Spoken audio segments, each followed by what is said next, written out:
Hey, so I've been thinking about how I wanted to invite you to the initiation.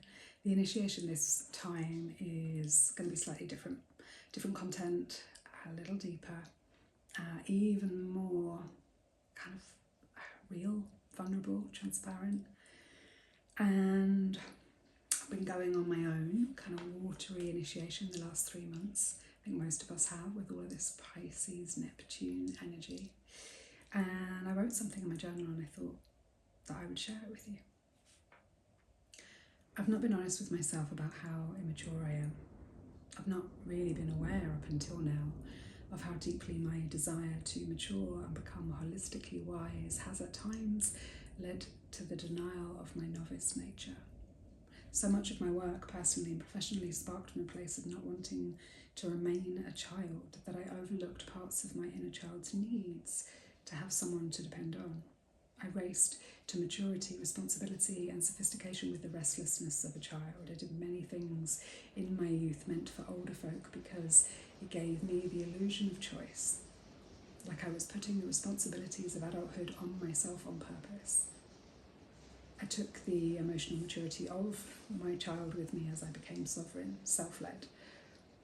I studied what it means to be adult and I became dependable. I created an identity of a decisive and powerful woman.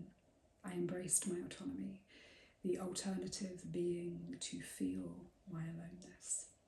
I raced through life, moving on when things got too close to the wounds that I carry deep at my core, of being abandoned straight out of the womb, of intelligence that made people assume that I was older than my years and burdened me with things that one so young and pure should not yet know. I used my innocence when it suited me and allowed me to get ahead. I never questioned the consequences, but later, years later, when I had intimate knowledge of others, many others' emotional landscape, but only a chasm of denial about my own, the dissonance became too great and I had to stop and look around and smell the sweetness of my own pain and stay there in the darkness alone, long enough to allow the stories and feelings to alchemize into something beautiful.